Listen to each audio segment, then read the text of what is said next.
Hey, Noel Powell here with CreationEffects.com, introducing yet another freebie effect for After Effects users. It's called Auto Sky, and it's a customizable sky rig that includes clouds, a sun, a moon, stars, and automatic lighting. And by automatic, I mean that there's a clock control, and by turning it, you can set the time of day. So it's really easy to create time lapses. You just keyframe that control. But besides the clock, it has a ton of controls for customizing every element and feature of the sky. So you can get different looks for your sunsets, or the orbit of your moon, or the movement of your clouds. There's a way to do pretty much whatever you want using the controls. It also comes with a bunch of star images to choose from, as well as a bunch of cloud presets, so you can choose from a variety of different clouds and then customize them with their controls.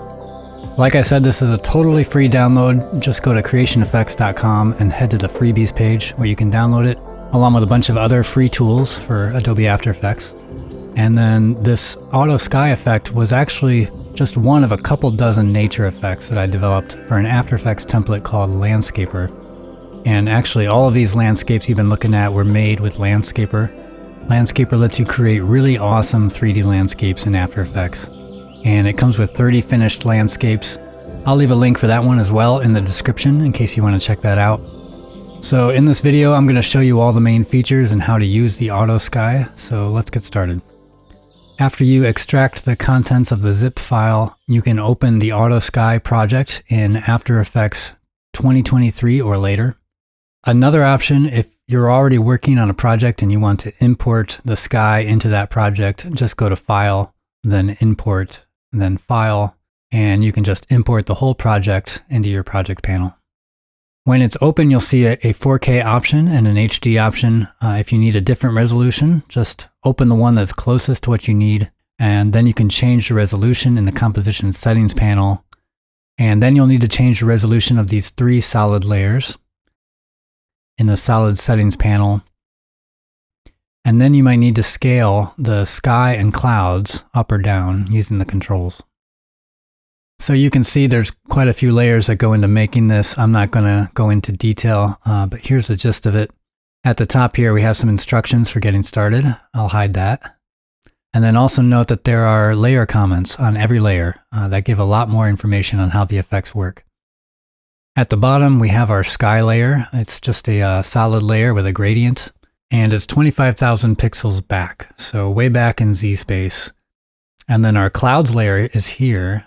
This is just a turbulent noise texture, and this lays almost flat horizontally. You can see if I view my scene from the right side, our sky layer is way back here, and our clouds layer starts way back there, but it's rotated forward.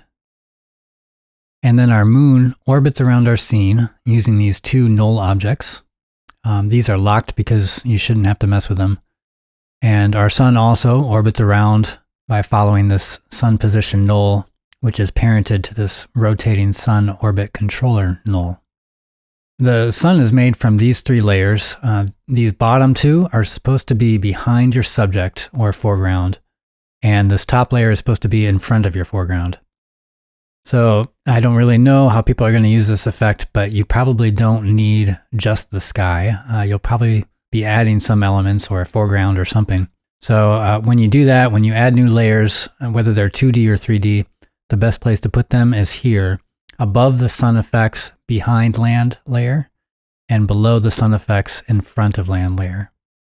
Now let's have a look at the controls. I'll select the control layer at the top here and go to my Effect Controls panel.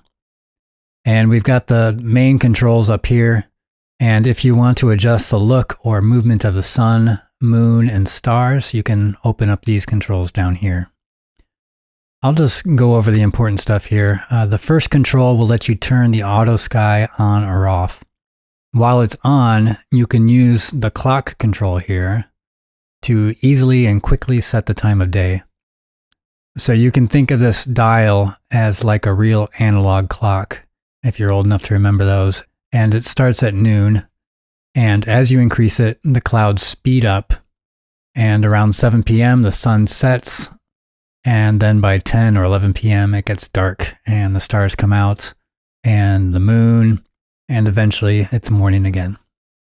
And you'll be able to use most of the controls down here to customize your sun and moon and stars. However, you'll notice that several of the controls down here won't work in auto mode. So if you'd rather have complete control over all the elements, you can turn off auto sky, and then the clock won't do anything, but all the other controls will work then. Now, every project is different, so you'll probably want to adjust your horizon, and you can use this sky layer position control for that. I'll move it way down, and you can see something weird starts to happen, but it's easy to fix. First of all, the top of our sky layer is showing now, so I'll use the sky layer scale control to scale that up on the y-axis. I prefer for the top to be just a little bit higher than the top of the frame, and that way we can see the entire gradient on this layer, from light blue to the darker blue. And then also our clouds layer is actually below us now, so I can use either this clouds layer height control to raise it up, or the clouds layer angle control to rotate it upward a little bit. Now, I built in some controls for making adjustments at each time of day while the auto sky is turned on. So for during the day, at sunset, at night, and at sunrise. So you can change the colors or brightness using those controls, and it will only affect the sky at that specific time of day. And then these time-lapse settings down here are useful if you're keyframing the clock to make a time-lapse. And you can control when the moon comes down if you want with this degree of separation control. And then there are some controls to adjust the speed of the clouds and the stars while the clock is turning. You can maybe see, if I play this back, I have the clouds moving just fast enough to see it when it's playing in real time. I'll show you how to adjust that movement in a bit, but anyway, with the clouds moving that fast, any turn of the clock will make them move really fast. So for time lapses, you might want to decrease these by quite a bit. Okay, let's move on to the sun controls. Again, if any of these don't work, it's because you have auto sky turned on, but you can adjust the position and the path of the sun using these angle controls here. And the horizon contact point is important to understand if you're animating sunsets. I'll bring in a foreground element here. So once you've adjusted the sun's path how you want it, you can set the sun to see where it makes contact or where it goes behind your foreground element, and then just click the crosshair here and mark that spot. So now when the sun sets, all of the sun effects that are supposed to appear in front of your foreground, like the glow and the lens flare, everything on this layer will dim and disappear as the sun descends past that point. The rest of these sun controls, I think you'll be able to figure out if you play with them, but I should probably explain this horizon glow real quick. The horizon glow is this orange beam of light here, and it's made with a beam effect that goes from one side of the frame to the other. It actually starts down here, and as the sun sets, it rises up to the horizon, and then it slowly goes back down. You can customize it here, or if you want to control its position, just switch to manual mode, and you can adjust the start position and end position here. Or if you select the sun controls, you can see the crosshairs and you can drag them around. Let's talk about night now. I'll get my moon in view. I'll scale it up. And you can adjust the phase to get a full moon or a crescent moon. If you have a crescent moon, you might notice that you can see the stars right through the dark side of the moon. And that's fine for a sort of whimsical fantasy scene. But if you want it to work more realistically, you can unhide this optional moon shadow layer here. And it will fill in the dark side of the moon, as well as create a glow around the moon. Since usually the moon is so bright that it blows out the stars around it, so you can't really see them.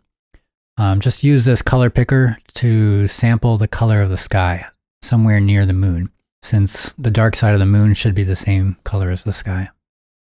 Okay, the stars, there's not much I need to say about them, except that if you double click the stars layer, that'll open the pre-comp, And you can unhide any of these other star photos to use them in your sky. And lastly, the clouds. If I go to my Sky Elements folder in the project panel and open the clouds comp, and there are a bunch of options in here. Mostly it's different kinds of streaky or wispy clouds because the turbulent noise effect is good at that. But you can just copy and paste any layer you want into your sky comp and place it right above the moon layer.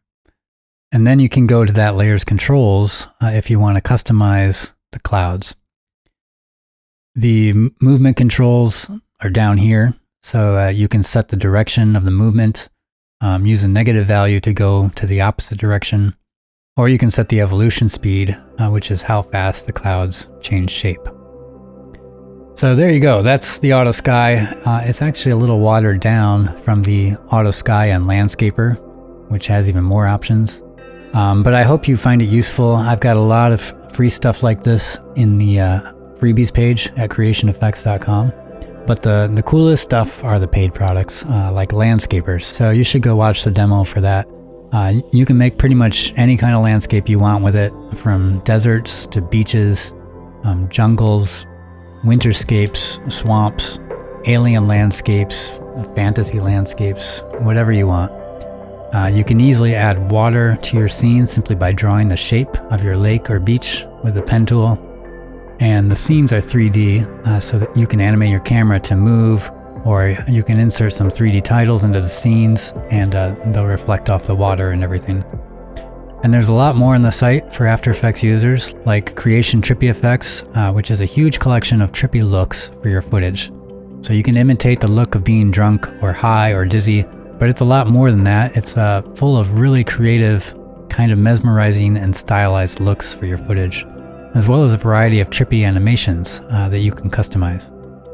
And the latest is the Space Effects package for making all kinds of space animations in After Effects, like black holes and a very realistic sun and nebulas.